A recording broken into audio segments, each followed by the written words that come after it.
Welcome back. The closing date for the submission of the hate crimes and hate speech bills is tomorrow. The DA says the bills are legally flawed and contain strict provisions that will affect free speech. The party has encouraged members of the public to voice their concerns before the deadline. Well, you don't have that long to do so.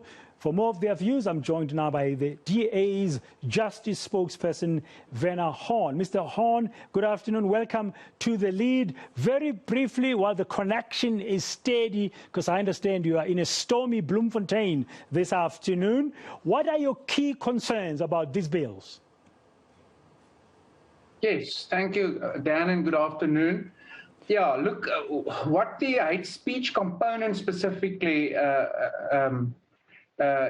is when we refer to the hate speech component of the bill, we are very much worried that what the bill does is to bring forward from the Promotion of Equality and Prevention of Unfair Discrimination Act a prohibition on hate speech and then with very few amendments try to make that an offense in terms of the criminal law. And that's problematic on a number of levels. The first is that the POPUDA Act, or the Promotion of Equality Act, of course, operates in the arena of the civil or the private law, with our equality courts aiming to restore justice or bring justice through orders, and specifically civil type of orders for payment of restoration to victims. And then in addition, if one looks to the findings of our Constitutional Court in the Moyane matter, I think there's a number of issues. The first is that, of course, the court in the Moyane matter made it quite clear that the harm that must be suffered in order for something to qualify as hate speech must be more than offense or a disturbance or a shock.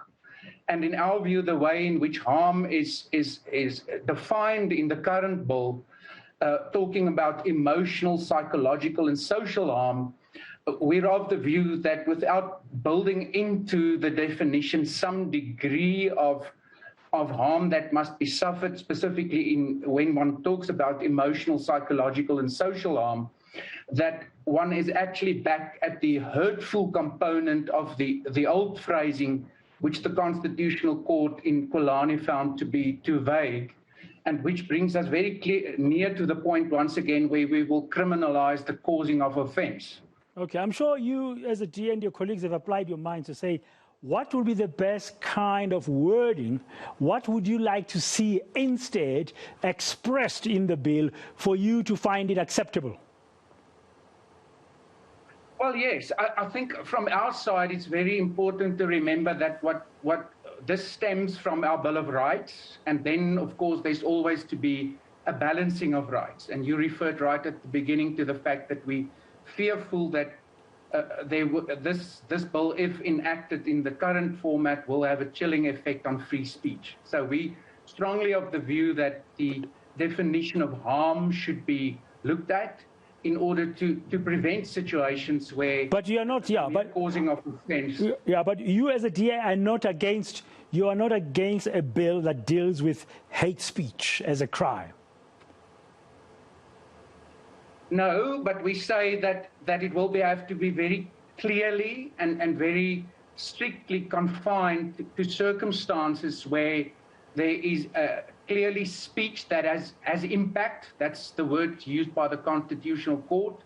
So the current wording, in our view, specifically if one looks at the definitions of communication and specifically electronic communication, in our view makes it quite possible to ultimately, due to the fact that somebody wrote something in a diary which was not necessarily kept private at all times, that could constitute the offense of hate speech.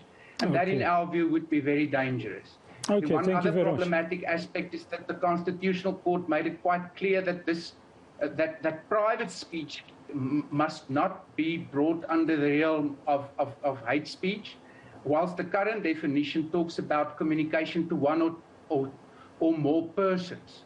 And quite obviously, one or even two or three persons could still constitute a private conversation. So if all of those aspects can be looked at during the legislative process, we can find ourselves in a situation where we can support the bill, but then, as I say, a very careful balancing act in a more defined manner than currently found in the bill will have to be settled on. Okay, we'll have to see what's going to happen in that process. Thank you very much for sharing your views this afternoon. That's DA's Justice spokesperson, Werner Horn.